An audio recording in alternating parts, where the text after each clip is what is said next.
Cerca del límite del pueblo el tiempo cambió de repente. Atrás quedaba el clima ameno que venía acompañando a Luciano Vivas desde que saliera de su casa en la capital. Cuando bajó del automóvil, delante del único hotel del lugar, caía una lluvia fina, y el frío lo obligó a correr hacia la entrada.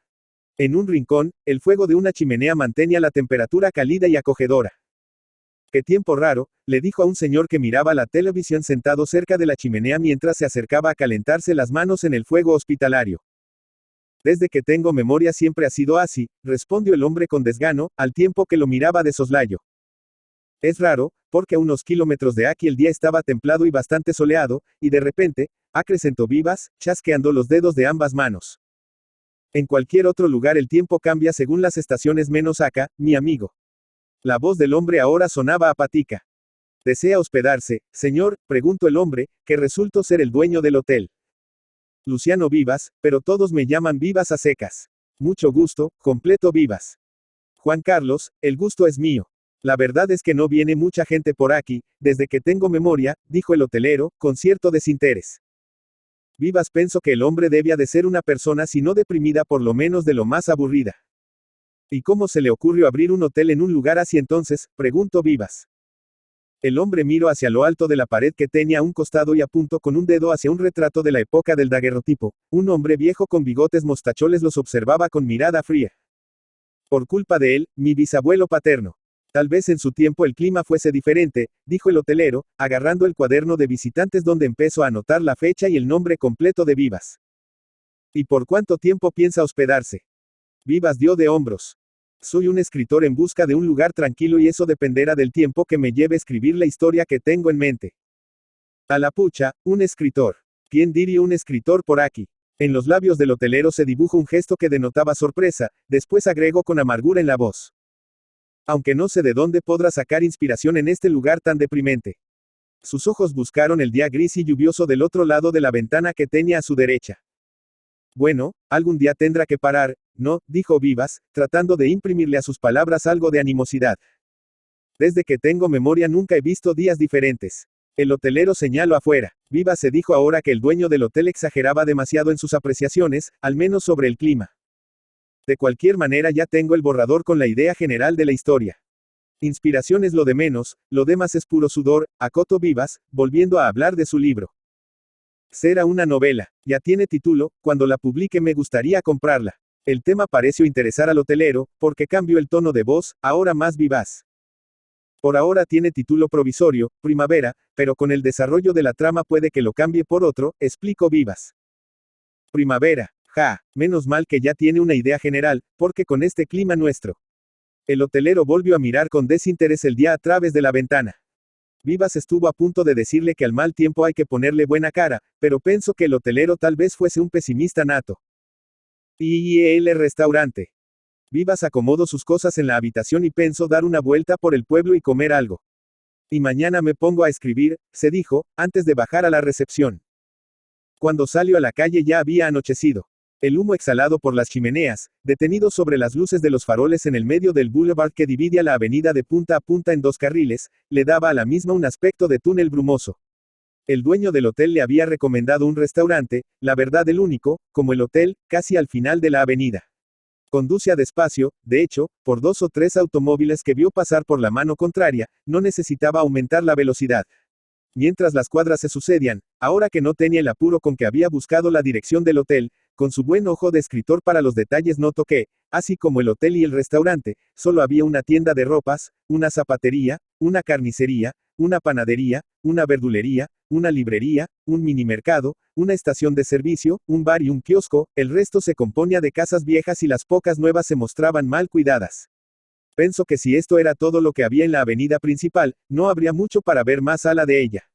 Lo que no representaba ningún inconveniente, al contrario, ya que un lugar así se adecuaba a sus expectativas, pues buscaba tranquilidad y poca gente, algo totalmente opuesto a la gran ciudad con sus constantes bullicio y distracciones durante las 24 horas. Desde afuera, Vivas observó que la reducida clientela del restaurante ocupaba solamente 3 mesas, en la que estaba al lado de la única vidriera, un matrimonio cenaba en silencio, los ojos puestos en el televisor. En otra, contra la pared y cerca del mostrador, con los codos apoyados a ambos lados del plato vacío y el mentón sobre las manos entrelazadas, un hombre, también con la vista puesta en el aparato, se demoraba en un vaso de vino por la mitad y en la tercera, en el medio del local. Dos jóvenes, uno de lado y el otro de espaldas a la puerta, conversaban alegremente compartiendo una cerveza. Viva Centro. Detrás del mostrador un señor mayor, que apenas le echó un vistazo al verlo entrar, secaba un vaso mientras reía con lo que veía en la televisión. Cerca suyo una muchacha era absorbida por un celular y que, enajenada del mundo a su alrededor, ni notó cuando ni quién acababa de entrar. Los otros clientes, en cambio, lo miraron extrañados sin demorarse mucho en ello. Buenas noches, saludo Vivas. Buenas noches, respondieron, como si formaran parte de un coro, casi todos menos la muchacha que simplemente levantó la vista para ver a quién saludaban y luego volvió a lo suyo. Vivas elige una mesa en el rincón donde confluyen la pared que daba a la vereda y la pared opuesta a la que estaba el hombre solitario, donde tendría una visión del conjunto y podría observar el panorama interior en toda su amplitud sin perder ningún detalle. El hombre del mostrador largó el vaso que estaba secando y carraspeando llamó la atención de la muchacha y con un gesto de cabeza le indicó que fuera a atenderlo. La muchacha, visiblemente fastidiada, dejó el celular y de mala gana se acercó a su mesa con la carta en las manos. Vivas imaginó de antemano la escena siguiente. La muchacha le tiraba el menú de mala gana sobre la mesa y se quedaba viéndolo mientras golpeaba con un pie impacientemente el piso para que él se apurara en hacer el pedido. Pero la muchacha lo sorprendió. Buenas noches, le dijo, con una sonrisa gentil mientras le entregaba en manos el menú. Buenas noches, respondió Vivas, sorprendido por la gentileza y simpatía de la muchacha. Pidió una cerveza, y mientras la muchacha iba a buscarla revisó el menú que, como ya lo esperaba, no ofrecía gran variedad, lo que no le venía ni le iba, pues en verdad tampoco tenía demasiado apetito. Cuando la muchacha regresó con la cerveza y un vaso, pidió papas fritas. Y una porción de aquello verde que está detrás del señor del mostrador, si son pepinitos en vinagre, agregó, devolviéndole el menú. Muy bien, dijo la muchacha sin confirmarle si eran o no pepinitos.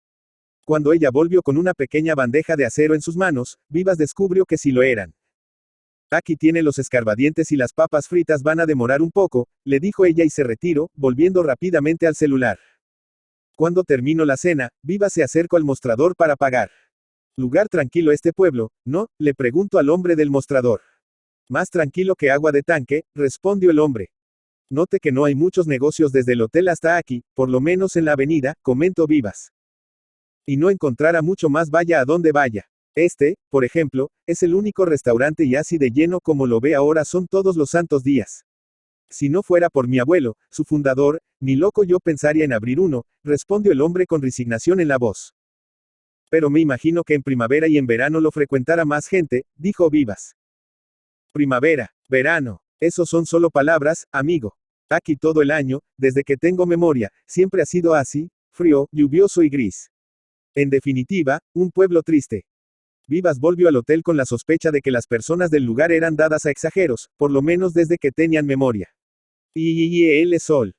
A primera hora Vivas se puso a trabajar en la historia, por la ventana que tenía delante suyo podía ver el cielo inmutable, gris y lluvioso. Una ventisca suave salpicaba el vidrio con diminutas gotas que luego arrastraba formando pequeñas líneas diagonales. Dentro de la habitación la calefacción se aproximaba al clima que Vivas describía en la historia, por ese motivo, tal cual uno de los personajes, llevaba puesta tan solo una camisa liviana. Cuando calculó que estaba cerca de la mitad de la primera parte del primer capítulo, a eso de las 9:30, decidió bajar a desayunar, único servicio extra que ofrecía el hotel. Antes volvió a observar el tiempo, aún lloviznaba, pero el viento había aumentado considerablemente y secado el vidrio. El cielo plomizo, sin embargo, continuaba casi igual. El comedor quedaba en los fondos del hotel y se llegaba atravesando un largo corredor. El recinto era un amplio salón casi inhóspito, lo habitaban apenas 4 mesas, como islas en un gran lago. Quizás el dueño del hotel estuviera cierto y con poca gente visitando el pueblo con 4 mesas era más que suficiente. Sin embargo, en ese día parecía ser el único huésped, o al menos a esa hora de la mañana, aunque no recordaba haber oído movimiento desde su habitación. Sobre las paredes flotaban algunos pocos cuadros con fotografías en blanco y negro de tiempos idos de Villa del Monte. Vivas notó con cierto asombro el suelo húmedo y el cielo de lluvia. Bonitos paisajes para empezar el día, pensó. El hotelero, que lo había visto pasar por la recepción desde el depósito, donde guardaba los instrumentos de limpieza, llegó enseguida trayendo en una bandeja un termo con café, una tetera con leche tibia, una taza, 4 panes franceses, manteca, mermelada de durazno, dulce de leche, azucarero, edulcorante, una cucharita y 2 cuchillos, uno para cortar el pan y el otro para untar. Buen día, ¿Cómo paso la noche? Lo saludo, con el mismo tono apático del día anterior. Muy bien, gracias. Creo que soy el único huésped esta mañana, comento Vivas. No le dije yo que nunca viene mucha gente por aquí. Si alguien quiere aburrirse, este es el lugar indicado. Vivas pensó que el dueño del hotel, sin importarse en desanimar al único cliente que tenía en días, parecía empeñarse en espantarlo. O quizás actuaba así porque él ya le había dicho que quería paz y sosiego para escribir su historia, con lo que no corría ningún riesgo siendo sincero. Antes de bajar a desayunar vi que había parado de llover, quién sabe hoy sale el sol, comentó Vivas. Veo que usted es muy optimista, o muy bromista, contestó el hotelero, luego volvió a la recepción meneando la cabeza. Gente rara la gente de este lugar, pensó Vivas mientras empezaba a desayunar. Cuando subió a su habitación contempló nuevamente el cielo, no había vuelto a llover, pero el cielo, aunque algo más claro, continuaba gris pero el viento seguía soplando con fuerza. Cerca del mediodía, Vivas ultimaba ya la primera parte del primer capítulo cuando un rayo de sol cruzó la habitación diagonalmente. Se acercó a la ventana para ver mejor el cielo. Entre las nubes alborotadas parches azules de todos los tamaños anunciaban que el mal tiempo estaba llegando a su fin. Y para cuando se disponía a bajar para dirigirse al restaurante, las últimas nubes se dispersaban en un cielo espléndidamente azul. Y justo en ese momento desde abajo le llegaron voces como de otros tiempos. Al bajar a la recepción vio, a través del vidrio de la puerta, un pequeño grupo de personas frente al hotel mirando al cielo y hablando alto. Otros grupos, aquí y allá, hacían igual escándalo, todos mirando y apuntando con sus manos hacia el cielo. Vivas también elevó la mirada, pero no vio nada diferente que no haya visto antes. ¿Qué sucede?, le preguntó al dueño del hotel, que estaba entre los que se amontonaban delante de la entrada. El cielo, exclamó, tomado de tanto júbilo que Vivas se sorprendió. Creí que me iba a morir sin ver el sol alumbrar una única vez en la vida esta tierra. Ya lo había visto un par de veces en los pueblos vecinos, y la vez que fui a la capital y otra cuando fui de vacaciones a Carlos Paz, pero aquí. Nunca. Mientras decía eso el hotelero no sacaba los ojos de las alturas. Vivas volvió a pensar que la gente de Villa del Monte era dada a exageros. Mientras se dirige al restaurante la escena en la vereda del hotel la volvió a ver, como calcada, en varios lugares a ambos lados de la avenida y en las intersecciones de las calles, tanto a la derecha como a la izquierda. Exacta y extrañamente la misma escena. Por un momento una sombra dudosa bloqueó fugazmente los pensamientos de Vivas, que lo hizo dudar de la cordura de la gente del lugar. Lograr que le sirvieran el almuerzo le llevó mucho tiempo de espera. La muchacha había relegado el celular a segundo plano en favor de la contemplación del cielo, el dueño del establecimiento y la cocinera también habían largado lo suyo y engrosaban el grupo reunido en la entrada. Y cuando el dueño, sin otra alternativa, se dignó a atenderlo, Vivas estaba con el frasco de pepinito sobre su mesa ensartándolos con un tenedor. Intrigado por la conmoción de la gente, Vivas le preguntó al dueño. Digain, por favor, tengo una duda, porque todo el mundo está tan maravillado viendo el cielo. Porque es la primera vez que vemos salir el sol aquí en Villa del Monte, contestó el hombre. Vivas, que hasta ahí creía que eso de los días lluviosos y siempre gris se trataba de una simple metaforización típica del lenguaje de los habitantes de Villa del Monte, insistió en el asunto. Espere un poco, usted me está diciendo que en Villa del Monte nunca alumbro el sol, nunca. Usted lo ha dicho, amigo. Nunca, desde que tengo memoria, respondió el hombre, sonriendo. Vivas acabó almorzando pepinitos y papas fritas como la noche anterior. IVL otro pueblo. 2 meses habían pasado ya y los últimos capítulos de la novela estaban próximos, y en todo ese tiempo no había vuelto a llover. Afuera, flores alegraban jardines, balcones, los canteros de la única plaza, los maceteros dispuestos en la entrada de algunas casas y negocios y los floreros en las mesas del comedor del hotel y del restaurante, mientras que el pasto y los árboles habían enverdecido el pueblo y los campos. Y Villa del Monte empezó a parecerse a la historia que Vivas estaba a punto de terminar. Una mañana Vivas oyó, a mitad de un capítulo, otro bullicio en la planta baja, como la vez pasada cuando apareció el sol, según afirmaban todos, por primera vez. Era un parloteo bullicioso, como de cotorras encima de un árbol frutal. Las calles habían sido invadidas por autos y personas que no eran del lugar. ¿Turistas?, le preguntó al hotelero, apenas bajo a la recepción. No, son antiguos habitantes del pueblo que al anoticiarse que el sol había vuelto a brillar han aprovechado para visitar la parentela, respondió Juan Carlos. Esto se está poniendo raro, pensó Vivas. Esa mañana decidió desayunar en el restaurante, pero nuevas sorpresas también lo esperaban por allí, con que tuvo que esperar en una considerable fila para poder desayunar.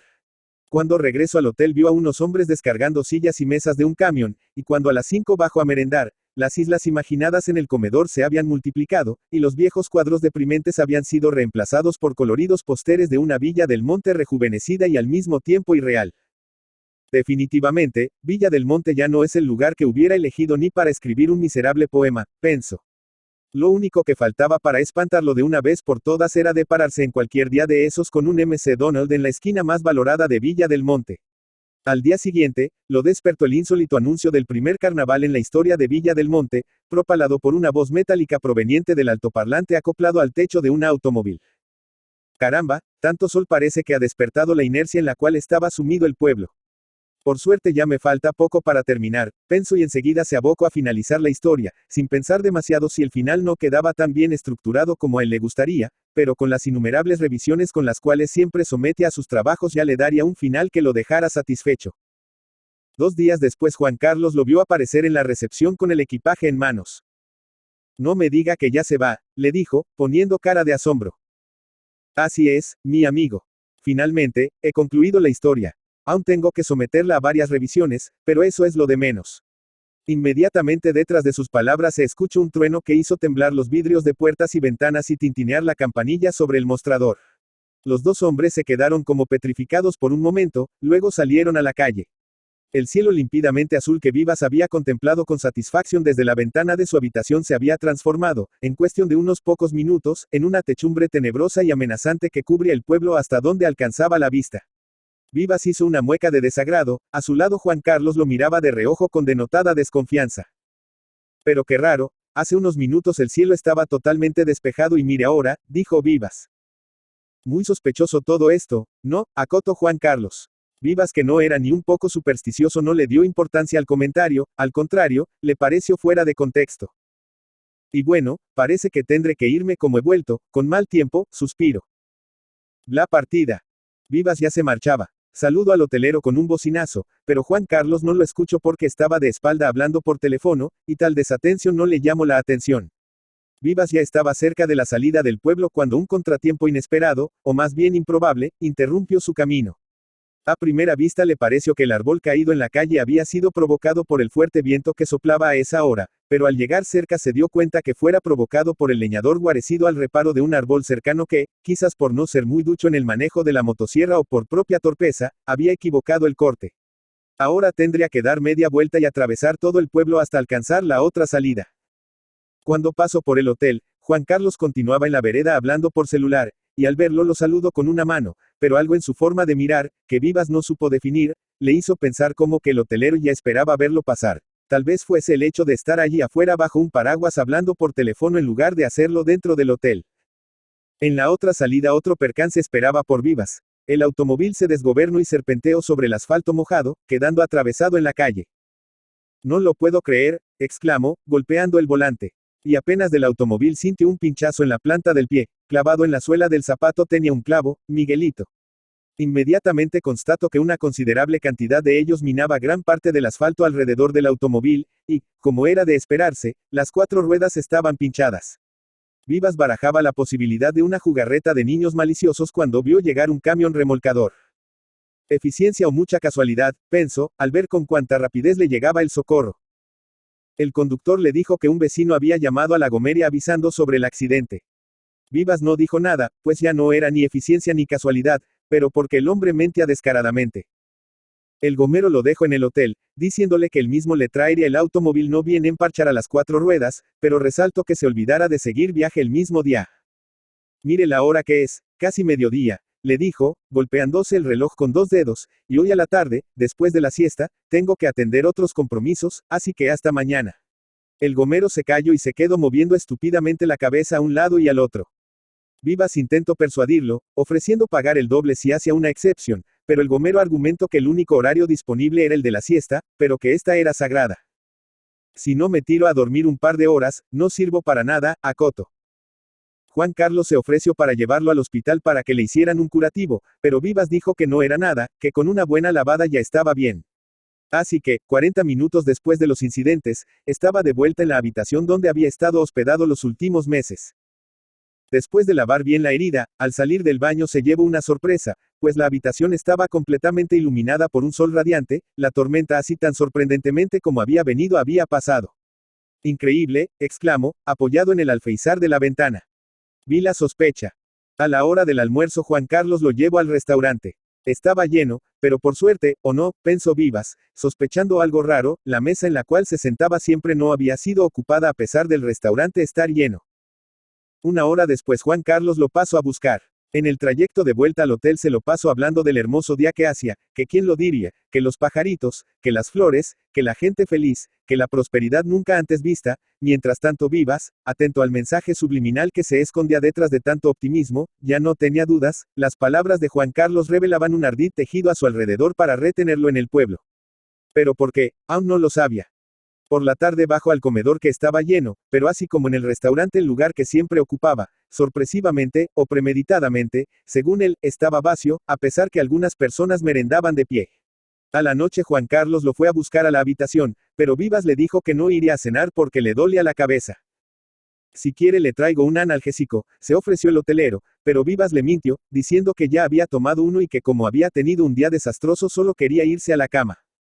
A la mañana siguiente Vivas tampoco quiso desayunar. Pasó por la recepción dando un rápido, buen día, y se encaminó a lo del gomero para buscar el automóvil.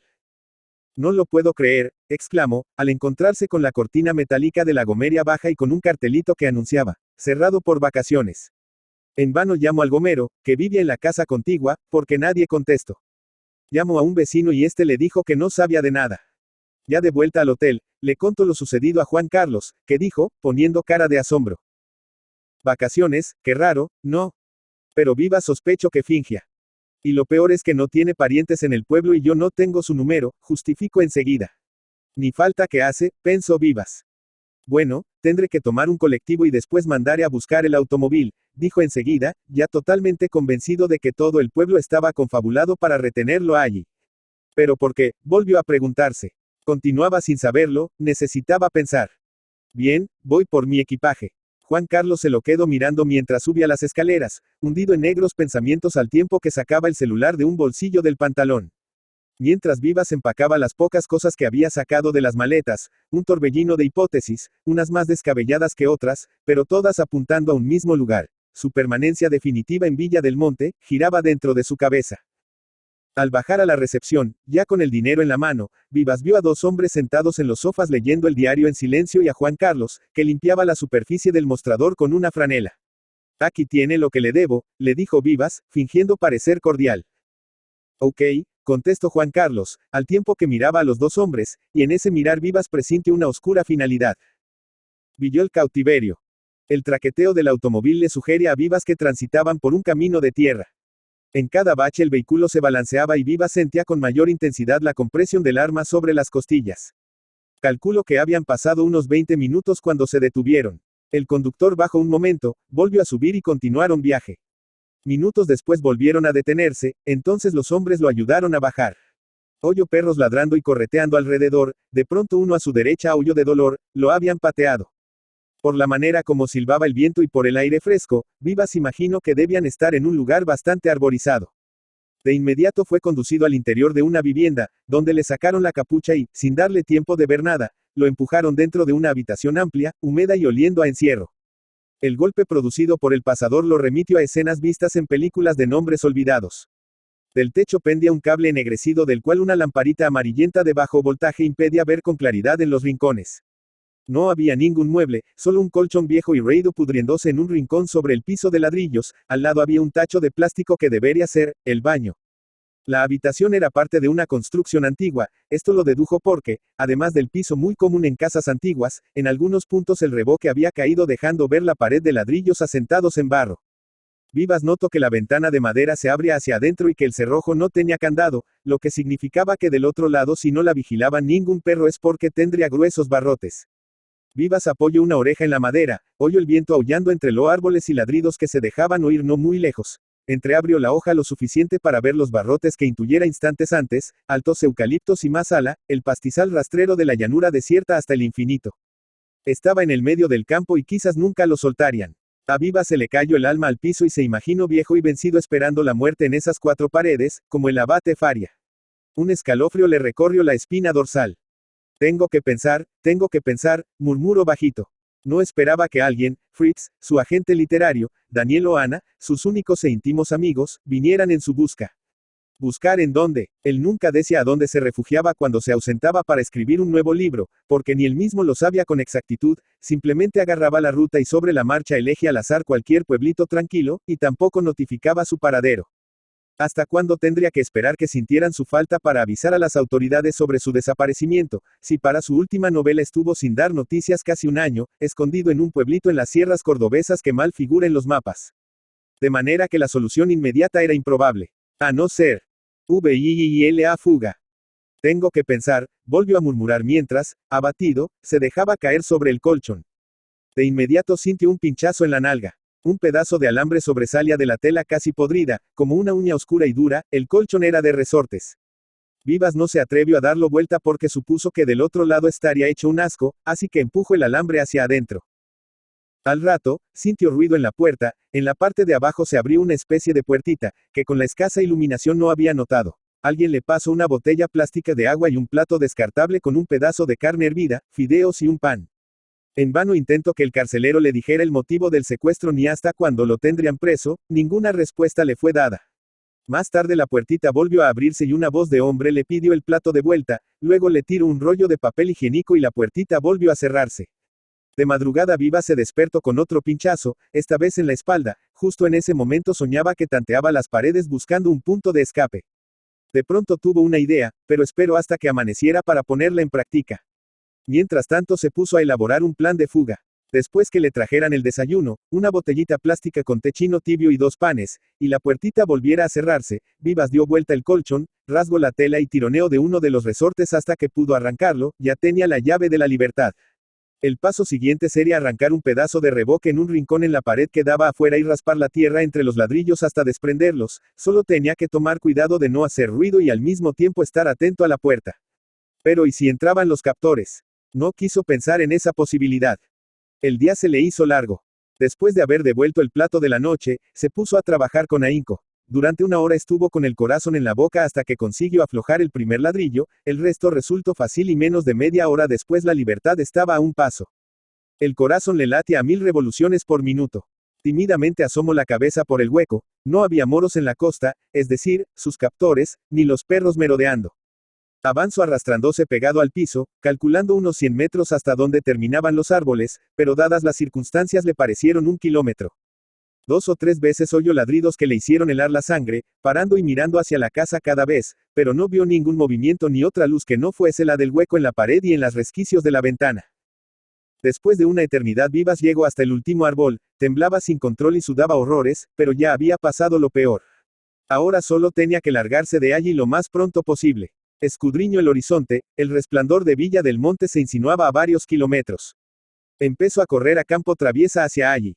Calculo que serían como la 1 o las 2 de la madrugada cuando llegó cerca de las primeras casas de los arrabales, no más le quedaba rodear el pueblo para no ser visto hasta llegar a la ruta. Aún estaba oscuro cuando un camionero que lo vio haciendo dedo al costado de la ruta paró.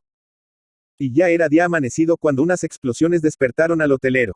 Juan Carlos estiró el brazo y prendió la luz, el reloj marcaba las 6 de la mañana. Se acercó a la ventana para ver a qué se debían aquellas explosiones y espió entre las rendijas de las persianas. Aturdido al principio, asombrado después y finalmente angustiado comprobó que las explosiones eran truenos y que llovía a cántaros, supo entonces que Vivas había escapado. Primavera by Francisco A. Valdarena is licensed under a Creative Commons reconocimiento, no comercial, sin obra derivada 4.0 International License.